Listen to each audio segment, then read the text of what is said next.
तो हाँ जी, आपका नाम चेतन शर्मा है। ये आपने अपनी डिटेल भेजी है और इस डिटेल के हिसाब से आपकी कुंडली बनी है। वृश्चिक लगन की कुंडली है, राशि आपकी है मेष और ये कुंडली आपकी यहाँ पे मैंने बना रखी है। आपने मुझे सवाल जो लिख के भेजे, एक तो आपने बोला सरकारी नौकरी का कुंडली में योग है या नहीं, और कौन सी फील्ड में काम करना चाहिए, और पैसे की स्थिति कैसी रहेगी। आपके 3 सवाल हैं, बाकी फिर भी आपको मैं पूरा विस्तार में समझाऊंगा। तो सबसे पहले आप ये समझो कि जो कुंडली होती है इसमें 12 ग्रह होते हैं। तो पहले 12 ग्रह मैं लिख देता हूँ, वो आप समझ लो।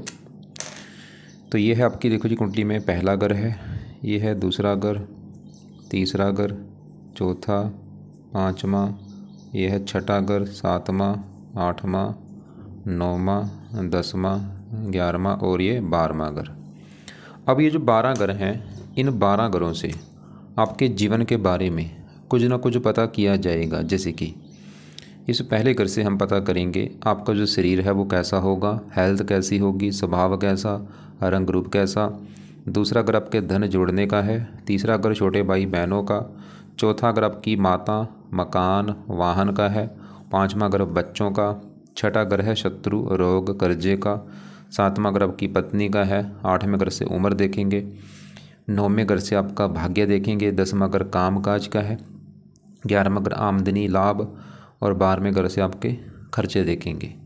तो आपने यहाँ पे मेरी 2 बातें नोट करनी है। पहली बात, जो मैंने ये 12 ग्रह लिखे हैं इनको याद कर लो। दूसरी बात, इन 12 ग्रहों से जो कुछ देखा जाएगा वो याद कर लो। अब आप ये देखो, आपने कुंडली में देखना क्या है वो ग्रह देख लो। जैसे मान लो आपने देखना है, अपने काम काज के बारे में जानना है, तो काम काज का ग्रह है 10वां ग्रह। तो 10वें ग्रह से देखेंगे आपका काम काज, और 10वें ग्रह में का नंबर लिखा है 5। 5 है सिंह राशि, मालिक इसका जो है वो है सूर्य है। तो सूर्य को देख के डिसाइड होगा आपके काम काज के बारे में। ऐसे ही मान लो आपके बच्चों के बारे में जानना है, 5वां ग्रह होता है बच्चों का। तो 5वें ग्रह से बच्चे देखेंगे, और 5वें ग्रह में लिखा है नंबर 12। 12 है मीन राशि, मालिक बना गुरु। तो आपके बच्चों के लिए हमें गुरु ग्रह को देखना पड़ेगा। तो आपको मेरा कहने का मतलब समझ आ चुका है कि जो भी कुछ देखना है वो ग्रह देखना है, और ग्रह का मालिक देखा जाता है। अब यहाँ पे सवाल ये है कि आपकी कुंडली है कैसी। तो आपकी देखो जी, जो कुंडली है इसमें आधे ग्रह तो हैं अच्छे, आधे ग्रह आपके खराब हैं। अच्छे ग्रह कौन से हैं? आपका मंगल ठीक है, शनि ठीक है जो कि अपने घर में बैठा है, शुक्र बुध भी ठीक ठाक हैं, सूर्य भी रले मिले फल देगा, सूर्य थोड़ा सा। आपके 2 ग्रह तो मुझे लगे हैं बहुत ही ज़्यादा खराब, और वो 2 ग्रह कौन से? एक तो राहु खराब है आपका बहुत ज़्यादा, जो कि नीच का बैठा है, और केतु खराब है, नीच का बैठा है। इसके अलावा गुरु और चंद्रमा, ये गुरु चंद्रमा आपको अच्छे फल भी देंगे लेकिन बुरे फल भी देंगे, मतलब मिक्स फल देंगे, लेकिन राहु केतु तो ज़्यादा बुरे फल ही देंगे। तो अभी हमने क्या देखा कि ग्रह अच्छे भी हैं, ग्रह खराब भी हैं, कुछ ग्रह ऐसे हैं जो रला मिला फल देंगे। अब होगा क्या, जो अच्छे ग्रह आपके हैं वो आपको हमेशा जीवन भर अच्छे फल देंगे, और जो ग्रह खराब हैं वो हमेशा खराब फल देंगे। लेकिन इन ग्रहों का जो असर होता है वो कई गुना बढ़ जाता है जब इनकी दशा चलती है। तो आपके ऊपर अभी असर तो सभी 9 ग्रहों का आज भी है आपके ऊपर, आज भी सभी ग्रहों का असर है, लेकिन इन ग्रहों में सबसे बड़ा आपके ऊपर असर है जिस ग्रह का है वो है ये चंद्रमा। क्योंकि चंद्रमा की आपके ऊपर चल रही है बड़ी महादशा। कब चली है? ये आपकी 5वां महीना 2023 में चली है, और ख़त्म आपकी 2033 में जाके होगी।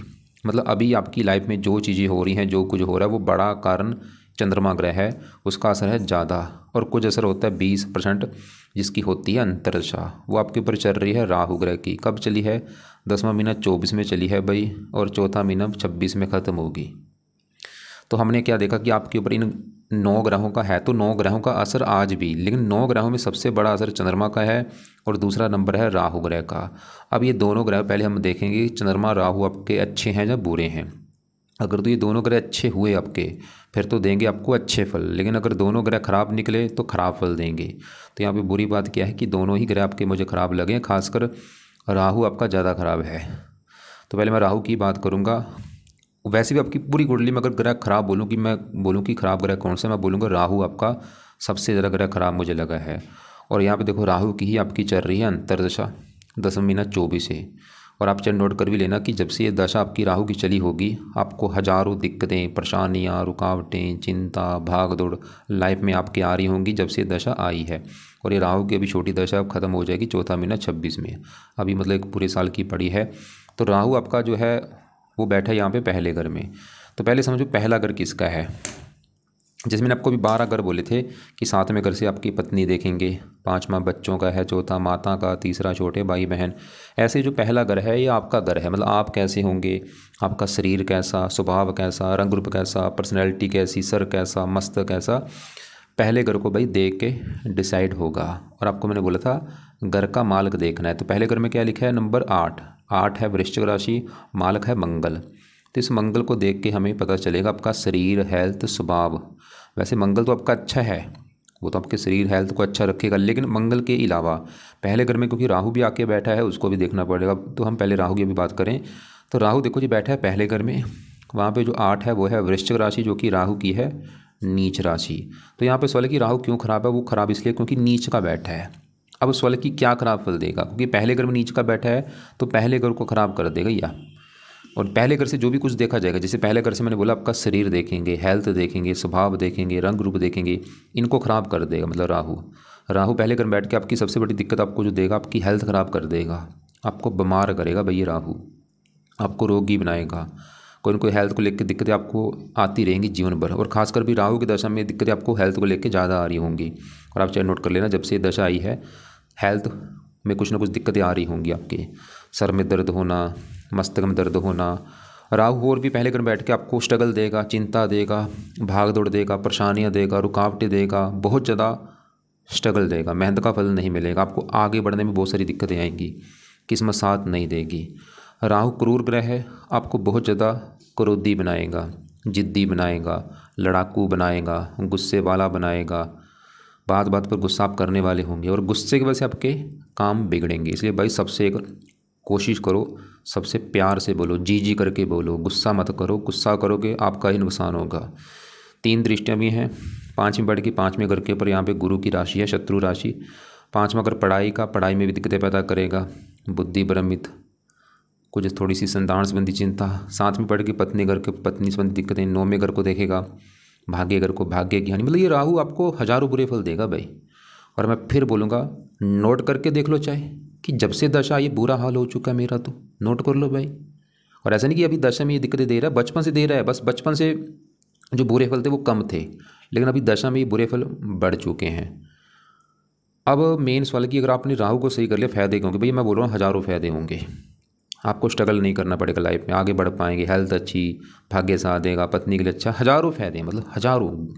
तो सवाल कि राहु के लिए क्या किया जाए। अब राहु के जो उपाय हैं वो आप लिख लो, क्योंकि आपके और भी ग्रह में अभी आपको और भी कुछ उपाय बताने हैं। पहले राहु के उपाय वैसे ज़रूरी हैं आपके लिए। तो राहु का पहला जो उपाय है, आप राहु कवच का पाठ पढ़ा करो। दूसरा है राहु स्तोत्र का पाठ पढ़ा करो। तो ये 2 पाठ हैं, दोनों पाठ आपने शाम के समय या रात के समय बैठ के पढ़ने हैं। 2-2 मिनट के पाठ हैं, 4 मिनट लगेंगे। ਜਾਂ तो इनको पढ़ लिया करो अगर पढ़ना आता है, या इनको ऑडियो लगा के सुन लिया करो। तीसरा उपाय जो बेस्ट है वो है आप राहु का दान करो। दान क्या करेगा, इसकी पावर को 6 को 0 कर देगा, उसको शांत कर देगा। और ये दान भाई मैं बोलूँगा जब तक ये दशा चौथा महीना 26 तक रोजाना करो, या हफ्ते में 4-5 दिन कर दिया करो जब तक है दशा। और उसके बाद भी दान करते रहना, मतलब दान जो है अपने जीवन भर करना है, छोड़ना मत दान को। चौथा उपाय जो है राहु क्या है, कुछ देवी देवताओं के पाठ पूजा से प्रसन्न होता है, जिसमें एक तो नंबर है शिव जी का। तो अगर आपको शिव जी की पूजा उपासना अच्छी लगती है उसकी आप पूजा उपासना कर सकते हैं, या हनुमान जी की पूजा उपासना से भी राहु अच्छा होता है, या दुर्गा जी हो या माता सरस्वती जी हो। लेकिन आपने बोला था आप राधा जी का नाम जपते हैं, ठीक है वो भी जपते हैं, उससे भी फ़र्क पड़ेगा आपको। बाकी राहु के जो 3 उपाय मैंने बोले हैं वो ज़रूर करने हैं। दोनों पाठ पढ़ने हैं या सुनने हैं शाम या रात को, और उनको आप 2-2 3-3 बार भी पढ़ सकते हैं, मतलब ज़्यादा भी पढ़ सकते हैं, ज़्यादा फ़ायदा होगा। दान की आपको मैं वीडियो भेज दूँगा। तो ये भी भाई राहु की बात। अब आपके आगे बढ़ते हैं। हमने भी क्या देखा कि आपके ऊपर जो बड़ी दशा है चंद्रमा की उसकी भी बात करेंगे, और छोटी दशा राहु की जो कि हमें अच्छा नहीं लगा। और अब आपके यहाँ पे चंद्रमा की बात करेंगे जिसकी है बड़ी महादशा की, भाई चंद्रमा कैसा है। अब चंद्रमा जो है आपका यहाँ पे बैठा है 6ठे घर में। आपको जो मैंने 12 घर लिखे थे, 12 घरों में 3 घर अच्छे घर नहीं होते, एक तो 6ठा, 8वां, 12वां, ये त्रिकभाव होते हैं। इन घरों से ख़राब चीज़ें देखते हैं, इन घरों में बैठे कर भाई अच्छे फल नहीं देते। आपको चंद्रमा आपका देखो बैठा है 6ठे घर में, ख़राब घर में, जो कि अच्छी बात नहीं है। 6ठा घर होता है रोग, शत्रु, कर्जा, कोर्ट कचहरी, चोरी, ठगी, ऐसी ख़राब चीज़ें छठे घर से देखते हैं जहाँ ये आके चंद्रमा बैठा है। अब चंद्रमा भी क्योंकि दिक्कतें पैदा करेगा क्योंकि छठे घर में बैठा है, क्या दिक्कतें देगा आपको, क्योंकि छठा घर है रोग। अभी चंद्रमा की जो दशा चल रही है आपकी, ये भी आप चाहे नोट कर लेना, 5 महीना 23 से जब से दशा आपकी आई होगी दिक्कतें आपको आ रही होंगी। क्या दिक्कतें आएंगी, छठा घर रोग, चंद्रमा भी आपको रोगी बनाएगा, चंद्रमा भी आपकी हेल्थ ख़राब कर देगा। छठा घर शत्रु बढ़ना, छठा घर कर्जा भी बढ़ सकता है। और भी चंद्रमा इस कुंडली में जिस घर का मालक है वो है ये नौवां घर, और नौवें घर से भाग्य देखा जाता है। अगर आपका भाग्य देखना कि आप कितने भाग्यशाली होंगे, नौवां घर देखेंगे, नौवें घर में 4 लिखा है, कर्क राशि मालक चंद्रमा। तो भाग्य आपका चंद्रमा जो कि छठे घर में खराब घर में बैठा है, भाग्य भंग जो कि यहाँ पे बना है, मतलब चंद्रमा ये दिखा रहा है कि आपका भाग्य ज़्यादा साथ नहीं देगा भाई। आपको भाग्योदय करने के लिए लाइफ में काफ़ी दिक्कतें परेशानियाँ आएंगी, खासकर चंद्रमा की दशा में किस समय साथ ज़्यादा नहीं देगी। और चंद्रमा माता का कारक होता है, माता का भी बीमार होना या माता से मनमुटाव होने ऐसी दिक्कतें भी आ सकती हैं चंद्रमा की दशा में। और मन का कारक आपको मानसिक चिंता भी देगा। और चंद्रमा वैसे 12वें घर को देख रहा है, चंद्रमा ये दिखा रहा है कि अगर आप घर से दूर जाते हैं, घर से दूर मतलब चाहे कोई दूसरी कंट्री है चाहे आपका अपना ही देश है, तो आपको आपका भाग्य ज़्यादा साथ देगा। तो कोशिश करो आपकी जो जन्मभूमि वहाँ से दूर जाके आप काम करने की। बाकी सवाल है कि चंद्रमा के लिए भी क्या किया जाए ताकि चंद्रमा आपका बिल्कुल अच्छा हो जाए, क्योंकि देखो दशा चंद्रमा की अभी काफ़ी लंबी है, 33 में जाके ख़त्म होनी है। तो चंद्रमा के भी आपने भाई उपाय जरूर करने हैं, जिसमें से पहला उपाय है चंद कवच का पाठ पढ़ा करो, या इसको सुनना है आपने या पढ़ना है। दूसरा है चंद स्त्रोत्र का पाठ पढ़ो। तीसरा है चंद्रमा का मंत्र करो कम से कम 1 माला। और ये तीनों जो उपाय मैंने बोले हैं सुबह के टाइम अपने करने हैं। चौथा उपाय है चंद्रमा के जो देवता हैं वो है शिव जी। तो अगर आप शिव जी की पूजा उपासना कर सकते हैं, चंद्रमा आपका अच्छा होगा। और शिव जी से आपका भाई राहु भी अच्छा होगा, वो भी आपको फोर्स नहीं करूँगा, अगर आपका मन मानता कर लो, नहीं मानता भाई रहने दो जाए। तो चंद कवच चंद स्रोत 2-2 मिनट के पाठ हैं, इनको 2-2 बार पढ़ लो, चाहे 3-3 बार पढ़ लो, आपकी मर्जी है, चाहे 4-4 बार पढ़ लो, नहीं तो एक बार तो जरूर पढ़ना, मतलब लाजमी है, मतलब एक बार इनको पढ़ना है या सुनना है आपने रोजाना सुबह के टाइम। और चंद्रमा का मंत्र 1 माला बोला है, ओम सोम सोमाय नमः, ओम सोम सोमाय नमः, 1 माला रोजाना सुबह के टाइम कर लिया करो। अब तो हमने अभी क्या देखा कि आपकी चल रही चंद्रमा की बड़ी महादशा, लेकिन चंद्रमा मतलब भाग्य की हानि करेगा और खासकर भाग्य ज़रा साथ देगा घर से दूर जाके। और राहु तो भाई चंद्रमा से 100 गुना ज़्यादा खराब है, मतलब चंद्रमा भी इतना वो अच्छे वाले भी दे देगा कभी कुछ, ऐसा नहीं कि वो जो चंद्रमा की दशा है बुरा फल ही देता रहेगा, वो थोड़ा सा देगा, स्टार्टिंग में दिक्कतें दे सकता है, बाद में अच्छे फल देगा। लेकिन जो राहु है ये तो भाई बहुत ही ज़्यादा खराब है, जो कि मैं आपको बार बार बोल रहा हूँ, चाहे नोट कर भी लेना कि जब से दशा आई है 10वां महीना 24 से दिक्कतें आपको आ रही होंगी। एक आपके ऊपर देखो 6.5 भी चल रही है भाई, पिछले 2 महीने हो चुके हैं, क्योंकि अब 6.5 देखो जी होती है 7.5 साल की। अब ये क्या होती है 7.5, सवाल ये है 7.5 में देखो जी हम जो कर्म करते हैं, मतलब आपकी अगर मैं बात करूं, अभी आपने जो भी कर्म किए हैं अच्छे या बुरे, तो 7.5 में उसका आपको फल मिलेगा। अगर तो अच्छे कर्म किए हैं भाई, लोगों की हेल्प की है, ईमानदार रहे हो, तो 7.5 अच्छी जाएगी। अगर बुरे कर्म करते आ रहे हो, लोगों का हक मारा है, बेईमानी की है, लोगों को कष्ट दिया है, 7.5 में बुरा होगा आपके साथ। और वो कर्म चाहे आपके इस जन्म के हैं चाहे वो पिछले जन्म के कर्म है, वो आपके कर्म आगे आ जाएंगे आपकी 7.5 में। फिलहाल एक तो भाई क्योंकि 7.5 किसकी है, शनि की, शनि क्या है, न्याय के देवता हैं। तो आप क्या करो 7.5 अभी तो क्योंकि चली है 2 महीने हुए हैं पूरे, अभी देखो 7.5 साल की होती है, तो आपने शनि का एक उपाय करना है, जो कि है शनि मंत्र माथा टेकने जाया करो खासकर शनिवार को, और वहाँ पे जाके प्रार्थना किया करो कि हे शनि देवता जी, आपके मैं मंदिर इसलिए आया हूँ क्योंकि आपकी जो 7.5 है वो मेरी अच्छी जाए, मुझे कोई बुरा फल ना मिले। तो अब आगे बढ़ते हैं, आपके दूसरे ग्रहों की बात करते हैं। जैसे कि आपका यहाँ पे केतु की मैं बात करता हूँ, मैंने आपको पहले बोला था 2 ग्रह आपकी ज़्यादा खराब है, राहु और केतु। अब केतु भी आपका भाई खराब है। पहले केतु देखो बैठा कहाँ पे, वो बैठा है 7वें घर में, और 7वां घर है आपकी पत्नी का घर। अगर हमने आपकी पत्नी देखनी है कैसी होगी, 7वां घर देखना पड़ेगा। और फार्मूला है घर का मालक देखो, 7वें घर में लिखा है 2 है वृष राशि मालक शुक्र। शुक्र को देख के डिसाइड होगा आपकी पत्नी के बारे में। वैसे शुक्र आपका अच्छा है, शुक्र तो ये दिखा रहा है कि भाई पत्नी का सुख अच्छा है, लेकिन शुक्र के अलावा पत्नी घर में आके केतु बैठा है, उसको भी देखना पड़ेगा। अब केतु जो है वो है ख़राब, क्योंकि केतु 7वें घर में यहाँ पे जो 2 लिखा है वृष राशि में नीच का बैठा है। तो केतु क्यों खराब है, नीच का बैठा है। क्या खराब फल देगा, क्योंकि पत्नी घर में नीच का बैठा है, पत्नी को लेकर दिक्कतें पैदा करेगा। अब यहाँ पे देखो जी पत्नी वाली दिक्कतें का मतलब क्या है, पत्नी वाली दिक्कतें आपको कुछ भी हो सकती हैं, जैसे कि जहाँ तो पत्नी से आपकी बनेगी नहीं, या पत्नी बीमार होगी, या विवाह में देरी होगी, या पत्नी से प्रेम नहीं मिलेगा, या पत्नी कोई अदर कास्ट की होगी, कुछ ना कुछ दिक्कत आनी है पत्नी को लेकर, क्योंकि नीच का बैठा है। तो अगर आपको देखो पत्नी को लेकर दिक्कतें आ रही हैं, विवाह नहीं हो पा रहा, या विवाह अगर हो भी गया है, लड़ाई झगड़े होते हैं, कारण ये केतु है। तो केतु के यहाँ पे अभी आपको चलो मैं ज़्यादा उपाय नहीं बोलूँ, क्योंकि फिर उपाय देखो जी ज़्यादा हो जाएंगे, लेकिन केतु का एक उपाय आप जरूर कर लेना, वो है दान इसका करो, कुत्तों को रोटी डाल दिया करो। केतु के दान में क्या है, कुत्तों को रोजाना कुछ ना कुछ डालो, रोटी डाल दो, बिस्कुट डाल दो। और इसके 2 पार्ट हैं। अगर दिक्कत आपकी पत्नी को लेकर, क्योंकि आपने मुझे 3 ही सवाल बोले थे, एक सरकारी नौकरी के बारे में पूछा था, एक धन की स्थिति पूछी आपने, एक शायद ये पूछा है कौन सा काम करूँ। तो अगर आपका सवाल पत्नी को लेकर भी है कि भाई पत्नी को लेकर कुछ भी सवाल है, तो पत्नी वाली दिक्कतें आने का कारण ये केतु है आपका। इसका एक तो दान इसकी पावर कम करेगा, बाकी इसके 2 पार्ट है, केतु कवच, केतु स्रोत। वो पार्ट अभी मैं बोलूँगा रहने दो, क्योंकि अभी फिलहाल राहु और चंद्रमा के उपाय ज़्यादा करो, वो बाद में चाहे कर लेना। अब आपके यहाँ पे मैं गुरु की बात करता हूँ। भाई गुरु भी खराब है, गुरु कुछ अच्छे फल देगा लेकिन खराब फल भी देगा। तो गुरु सवाल की खराब है क्यों, मैंने आपको जैसे भी बोला था, कुंडली में 6ठा 8वां 12वां ये ग्रह अच्छे नहीं होते। 3 ग्रह 6ठा 8वां 12, इन्हें त्रिकभाव कहते हैं।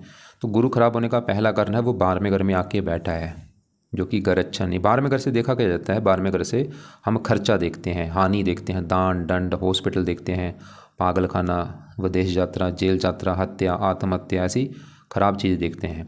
तो गुरु एक तो आपका बैठा है 12वें घर में, और वहाँ पे जो 7 लिखा है शुक्र का घर है, गुरु शुक्र को अपना दुश्मन मानता है।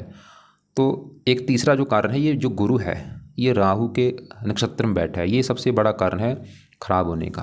तो 3 कारण है, एक तो 12वां घर दुश्मन का घर, और राहु का नक्षत्र में ये गुरु आपका बैठा है। अब गुरु आपको दिक्कतें क्या देगा, सवाल ये है। तो गुरु इस कुंडली में 2 घरों का है मालक, उन 2 घरों को लेकर दिक्कतें आपको आएंगी। एक तो गुरु का घर है ये 5वां घर, जो कि है संतान का घर, संतान, पढ़ाई, बुद्धि, 5वें घर से देखते हैं। और 5वें घर में लिखा है 12 मीन राशि, मालक गुरु। तो संतान, पढ़ाई गुरु से देखेंगे, और वो बैठा है 12वां घर, खर्च, हानि, संतानहीन जो बना गुरु आपको संतान संबंधी चिंता पैदा करेगा, कुछ ना कुछ पढ़ाई में दिक्कत भी देगा, बुद्धि भ्रमित। और गुरु इस घर का भी मालक है दूसरे घर का, और दूसरा घर कुंडली में भाई मेन घर होता है, ये धन का घर है, खासकर धन जोड़ना दूसरे घर से देखेंगे। और दूसरे घर में 9 लिखा है मालक गुरु। तो धन का मालक गुरु का बैठा 12वां घर, खर्च, मतलब धन चला गया खर्च, गुरु आपका धन खर्च कराएगा। 12वां घर हानि का भी है, धन हानि, गुरु की वजह से आपके धन की हानि होगी। गुरु की वजह से एक बना है यहाँ पे धनहीन जो बना है, मतलब गुरु आपको धन को लेकर दिक्कतें पैदा करेगा, धन खर्च होते जाना, धन की हानि होना, धन लाइफ में कम आना, धन को लेकर चिंता होना। तो अगर आपकी धन संबंधी दिक्कतें भाई लाइफ में आ रही हैं, बड़ा कारण गुरु है। लेकिन गुरु एक शर्त पे अच्छे फल देगा, वो 12वां घर है विदेश का, मतलब धन चला गया विदेश के घर में। गुरु ये दिखा रहा है कि अगर आप भाई घर से दूर जाते हैं, घर से दूर का मतलब क्या है, जैसे आपने लिख रखा है भरतपुर लिख रखा है राजस्थान में, तो वो भरतपुर से अगर आप दूर चले जाते हैं, मान लो वहाँ से आप महाराष्ट्र में चले गए हैं या दिल्ली चले गए हैं, वहाँ से यहाँ आप कोई दूसरी कंट्री में चले गए हैं, तो वहाँ पे आपको फ़ायदा देगा ये गुरु, वहाँ पे आपको मतलब धन दे देगा। दूर जाओगे तो गुरु फिर आपको धन दे देगा। वैसे गुरु और भी कुछ अच्छे फल देगा, धार्मिक कामों के ऊपर भी वैसे खर्चा कराता है। और खासकर गुरु की दशा में आपका विदेश जाने का योग बनेगा। कब, ये दशा गुरु की आपकी अभी आएगी चौथा महीना 26 के बाद। जैसे देखो बड़ी दशा चंद्रमा की है 33 तक खत्म होगी, छोटी दशा जो राहु की अभी चौथा महीना 26 में खत्म होगी, तो चौथा महीना 26 के बाद गुरु की दशा आएगी, छोटी दशा। अगर आप ट्राई करना चाहते हैं उसमें आपके घर से दूर जाने के योग बनेंगे, फायदा भी होगा, आपको जाना भी चाहिए। तो सवाल कि अभी गुरु के भी पाए, क्योंकि जरूरी है भाई, गुरु सही होगा तभी धन संबंधी दिक्कतें दूर होंगी। तो गुरु के 2 पार्ट हैं, वो अभी आपने नहीं करने, लेकिन वो गुरु की जब दशा आपकी आएगी चौथा महीना 26 के बाद, उस समय शुरू कर लेना। क्या पाठ है, पहला है बृहस्पति कवच का पाठ, दूसरा है बृहस्पति स्रोत का पाठ, एक तीसरा भी कर लेना बृहस्पति देवता की आरती। ऐसे 2-3 उपाय हैं, वो आगे शुरू कर देना। गुरु की आपकी चलेगी दशा, अभी नहीं। बाकी राहु सही होगा तो गुरु भी आपका काफ़ी हद तक सही होगा, क्योंकि मैंने आपको बोला है गुरु जो है राहु के नक्षत्र में बैठा, ये भी कारण है खराब होने का। तो इसलिए भाई राहु के जो उपाय हैं वो जरूर करो। बाकी आपके देखो जी, यहाँ पे मैं बात करता हूँ शनि की बात करता हूँ। शनि फिलहाल अच्छा है, क्योंकि जहाँ बैठा है चौथा घर है, चौथा घर आपकी है माता का घर है। माता कैसी होगी, चौथा घर देखेंगे आपके पास मकान कैसा होगा, वाहन कैसा होगा, ज़मीन जायदाद, नौकर चाकर, चौथा घर देखेंगे। और चौथे घर में लिखा है 11 कुंभ राशि, मालक है शनि। अब शनि कहाँ बैठा है, इसी घर में बैठा है। तो शनि आपका क्यों अच्छा है, क्योंकि वो चौथा घर शनि का घर है। जैसे आपको मैं एग्जांपल समझाता हूँ, मान लो मेरा घर है और मैं अगर अपने घर में बैठा हूँ तो क्या करूँगा, अपने घर का अच्छा करूँगा, मैं अपने घर की सफाई रखूँगा, रक्षा करूँगा, वो काम यहाँ पे शनि करेगा। चौथा घर इसी का घर है तो अपने घर का अच्छा कर देगा।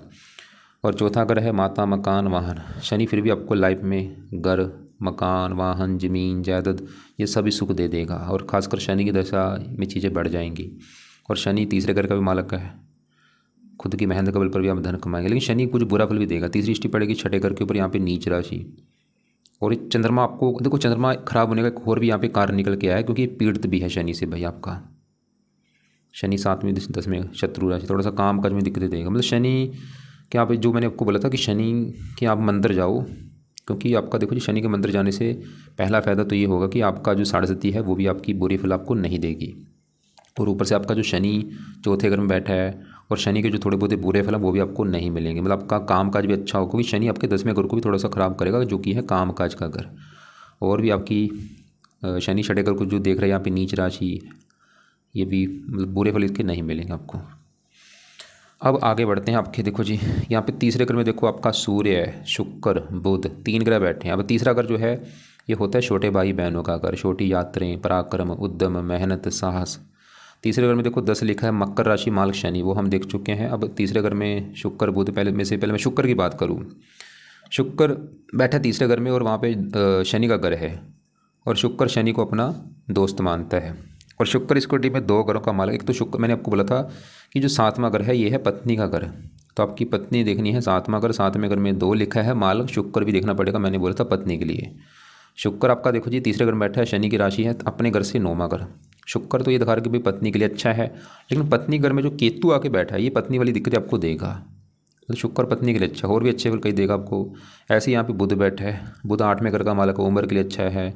और 11वें घर का मालक आमदनी, लाभ, मेहनत, खुद की मेहनत के बल पर आप धन कमाएंगे, इच्छाएं पूरी करेंगे, इनकम लेंगे। बुध अच्छा ठीक है, लेकिन थोड़ा सा शुक्र बुध देखो जी है तो अच्छे है, लेकिन यहाँ पे ये दोनों अस्त बैठे हैं आपके, मृत बैठे हैं, अच्छे फल जो है कम हो रहे हैं। यहाँ पे देखो जी बुरी बात क्या है कि जो ग्रह अच्छे हैं वो वैसे अस्त होकर बैठे हैं आपके। देखो ऐसे ही आपका मंगल बहुत अच्छा है, लेकिन वो भी अस्त होकर बैठा है, देखो डेड बैठा है, और ऊपर से वृद्ध अवस्था में बैठा है, 29 डिग्री का बैठा है। मंगल के अच्छे फल क्या है, दूसरे घर में बैठा है, धन के घर में, गुरु की राशि है, मित्र राशि। मंगल आपको फिर भी धन देगा, आपको धनी बनाएगा, वो ये दिखा रहा है कि धन की कमी नहीं रहेगी, आप काफ़ी धन जोड़ेंगे। लेकिन मंगल में बल ही नहीं है भाई, अस्त बैठा है, डेड होके बैठा है, वृद्ध अवस्था में बैठा है। तो और यहाँ पे तीसरे घर में सूर्य जो है ये 10वें घर का मालक है। 10वें घर जो है काम काज का घर, अगर आपका काम काज देखना है 10वां घर, 10वें घर में 5 लिखा है, मालक सूर्य है। 10वें घर से छठे घर में बैठा, मतलब 10वां घर 1 2 3 4 5 6, अपने घर से छठा घर, और शनि की राशि शत्रु राशि, ये भी थोड़ा सा आपके स्टार्टिंग में काम काज में दिक्कतें पैदा करेगा। मतलब कुंडली में देखो जी कुछ ग्रह तो आपके हैं खराब, जिसमें से राहु केतु ज़्यादा खराब है, और जो ग्रह ये 3 ग्रह अच्छे, मंगल शुक्र, ये वैसे अस्त होकर बैठे हैं, डेड अवस्था में बैठे हैं आपके। तो यहाँ पे भाई अब आप अगर आप मुझे पूछें, आपने एक तो सवाल बोला है कि सरकारी नौकरी का योग है, यानी काफ़ी योग कम है आपकी सरकारी नौकरी के। दूसरा अगर आपने बोला है कि कौन सा काम करूँ, देखो अगर आप मुझे पूछे कि आप कौन सा काम करें, ये देखो ऐसा नहीं है, क्योंकि मेन है हमारे ग्रह अच्छे होने जरूरी हैं। जिसकी मान लो कुंडली अच्छी है भाई, वो अगर मिट्टी को भी हाथ लगा देना, मिट्टी भी सोना बन जाएगी। अगर जिसकी कुंडली ख़राब है, अगर उसने सोने को हाथ लगा दिया वो मिट्टी बन जाएगा। मतलब कहने का मतलब है कुंडली अच्छी होनी जरूरी है, ग्रह अच्छे होने जरूरी हैं, फिर तो बंदा चाहे जो मर्जी काम कर ले, चाहे कबाड़ी का काम कर ले। तो आपको मैं बस ये बोलूँगा कि भाई मेन आपका जो लक्ष्य है वो है कुंडली में ग्रहों को सही करना। ग्रह सही हो गए, जो मर्जी काम कर लो। तो बाकी मैं दोबारा एक बार रिपीट कर दूं कि अभी आपका जो समय चल रहा है, खासकर इस राहु की वजह से सबसे ज़्यादा ख़राब समय चल रहा है। तो ये जब राहु की दशा भी, क्योंकि पूरा देखो 1 साल की पड़ी है, तो ये इसमें तो वैसे भी आप कोई बिजनेस धंधा मत करना, पैसा आपका डूब जाएगा। तो राहु की दशा जो गुरु की दशा आएगी उसमें कुछ राहत मिलेगी, लेकिन है तो राहु भी खराब, लेकिन दोनों में डिफरेंट क्या है, राहु एक दानव ग्रह है, गुरु है देवता। गुरु जितना मर्जी खराब हो उसके लिए अच्छा फल देना एक आम बात है, क्योंकि वो देवता ग्रह है भाई। तो अभी तो एक तो ये दशा जब तक है इसमें संभल के रहो, मतलब संभल के ये है कि फालतू में पैसे कहीं पे इन्वेस्ट मत करो, कोई बिजनेस शुरू मत करो, अपना प्यार से रहो, ज़्यादा घूमने फिरने से बचो, हेल्थ का ख्याल रखो, क्योंकि ये राहु हेल्थ भी ख़राब कर सकता है आपकी। तो बाकी देखो जी केतु की वजह से आपकी पत्नी वाली दिक्कतें आएंगी, और 7वें घर का मतलब शुक्र तो अच्छा है, लेकिन केतु पत्नी संबंधी दिक्कतें देगा। थोड़ा सा राहु भी इस घर को देख रहा है, वो भी दिक्कतें देगा। और तो दोबारा मैं यहाँ पे कोशिश की आपको कम से कम उपाय बताने की, लेकिन जो जरूरी उपाय हैं चंद्रमा के उपाय तो है बहुत ज़रूरी। क्यों? क्योंकि उसकी है भाई बड़ी महादशा, आपके जीवन के ऊपर उसका है बड़ा असर। तो चंद्रमा के यहाँ पे जो 4 उपाय हैं वो जरूर करो। चंद कवच, चंद स्रोत के पाठ पढ़ने हैं या सुनने हैं सुबह के टाइम। चंद्रमा का मंत्र 1-2 माला कर लो, और शिव जी की पूजा उपासना अगर कर सकते हो कर लो। और दूसरे नंबर पे राहु के उपाय जरूरी है, क्योंकि उसकी दशा है। तो राहु के उपाय जब तक ये दशा है तब तक उपाय कर लो, जिसमें से दोनों राहु के पाठ जो हैं शाम को या रात को पढ़ लिया करो या सुन लिया करो। और दान तो मैं बोलूँगा चाहे करते रहो लाइफ टाइम। बाकी शिव जी की पूजा उपासना राहु से भी अच्छा होगा आपका। शिव जी मतलब शिव जी से आपका देखो चंद्रमा भी अच्छा हो रहा है, राहु भी। राहु का रंग है नीला। नीले कपड़े बिल्कुल बंद कर दो या कम यूज़ करो। एक आपकी चल रही है 6:30, तो 6:30 के लिए मैंने आपको सिर्फ एक ही उपाय बोला कि शनि मंदिर जाओ, माथा टेक के आओ। करके आसपास शनि मंदिर है, रोजाना जा सकते हो, दूर है तो शनिवार को जरूर जाओ। और केतु जो कि पत्नी घर में नीचे का, इसके पाठ आपको मैंने अभी नहीं बोले, सिर्फ बोला है दान कर दो, कुत्तों को रोजाना रोटी डालो। और गुरु के जो पाठ है वो आप गुरु की दशा जो आगे आएगी उसमें कर लेना, अभी चाहे रहने दो। सूर्य के फिलहाल उपाय रहने दो, शुक्र बुध के भी रहने दो। और बाकी यहाँ पे इस साल की मंगल के लिए क्या किया जाए। मंगल के देखो जी, आप मंगल का मंत्र एक कर सकते हो, 1 माला 1-2 माला। वो भी आप चाहे उसको मैं ऐसे नहीं बोलूँगा आप एक आज ही शुरू कर दो। मंगल का मंत्र आप चाहे कुछ महीने के बाद शुरू कर देना, 2-3 महीने के बाद ये मंत्र चाहे शुरू कर देना। यहाँ पे मैं लिख भी देता हूँ, क्योंकि मेन अभी ज़रूरी आपके लिए सही होना राहु का है। मतलब मंगल के उपाय चाहे अभी करो चाहे ना करो कोई बात नहीं, राहु के उपाय बहुत ज़्यादा ज़रूरी हैं। वैसे तो राहु के देखो जी और भी उपाय हैं, जैसे कि अगर आपका टाइम लगता है तो आप राहु के एक मंत्र है 18,000, वो भी पूरे कर सकते हैं। ये भी आप चाहे कर ही लेना 40 दिन या 2-3 महीने के अंदर। ये मंत्र जो है मंत्र है ओम राहवे नमः, ओम राहवे नमः। ये शनिवार को शुरू करना संकल्प लेके कि राहु देवता जी मेरा नाम ये है, जात ये है, गोत ये है, आपके जो मंत्र है 18,000 वो मैं पूरे करूँगा, ताकि आपकी जो दशा चल रही वो मेरी अच्छी जाए। और मंत्र पूरे करके छोड़ देना। बाकी आपने मुझे बोला है, आप देखो जी यहाँ पे लिखा है कि नीली रत्न मिडल ठीक है। नीली के देखो जी फायदे भी हैं नुकसान भी हैं। और आपने बोला राधा रानी का नाम जपता हूँ।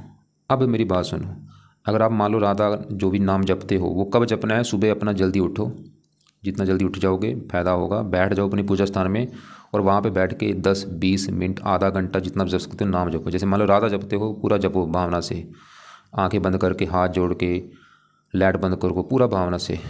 राधा जो भी जपते हो, राधा राधा हे राधा, ऐसे जो भी आप कृष्ण जी जपते हो, मतलब अपना भगवान का वो नाम जपो, बस उनसे प्रार्थना करो कि आपकी जो दिक्कतें लाइफ की वो दूर हों। और इस आपकी कुंडली ये भी दिखा रही है भाई, खासकर गुरु की दशा में घर से दूर जाने के भी योग हैं। अगर वहाँ पर जाते हैं आपको भाई फ़ायदा ज़्यादा होगा। तो अगर आप है अब पहले से दूर हैं ठीक है, नहीं तो है अगर आपकी इच्छा हो रही है आपको जाना भी चाहिए। भरतपुर जो आपने लिख रखा है उससे दूर जाओगे फ़ायदा ज़्यादा होगा आपको। और आप ऐसा करना, नीले में बोलूँगा भाई मत पहनो, उसको उतार के रख दो, क्योंकि ये बुरे फल जैसे काम काज में दिक्कतें आना, शत्रु बढ़ना, हेल्थ ख़राब होना, कोई षड्यंत्र को भी देख रहा है। वैसे भी मार केस में नीली में दर्द होता नहीं, तो ये मत पहनो। मूंगा पहन सकते हैं, लाल मूंगा जो है राइट हैंड की रिंग फिंगर में पहन लेना, क्योंकि मंगल लग्नेश है, शरीर का मालिक, लेकिन अस्त बैठा है, बलि नहीं है, वृद्ध बैठा है। बाकी अब ऐसा करना, एक बार फिर भी आपको लग रहा है कि कोई बात समझ नहीं लग रही, कुछ पूछना है, दोपहर 1-2 के बीच में मुझे कॉल करके पूछ लेना, या आपका जो सवाल है वो व्हाट्सएप पे लिख के भेज देना आप मुझे। और लास्ट में फिर बोलूँगा भाई, मेरे पास जितनी भी कुंडलियाँ आती हैं सबसे ज़्यादा केस आते हैं राहु वाले।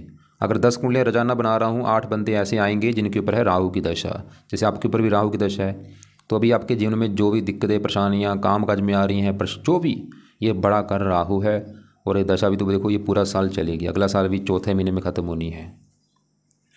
मतलब हो, मैं फिर बोलूँगा जितना हो सकता है धार्मिक बनो, नाम जपो अपना, जो भी राधा का नाम सुबह शाम जब भी टाइम लगे जपो, कथा करो, अंडे मीट खाने से बचो, बुरे कर्म से बचो, नशे करने से बचो, ईमानदार बनो। और मेन है भगवान का नाम जपना है। जो भी घर के आसपास मंदिर है वहाँ पे जाना शुरू कर दो।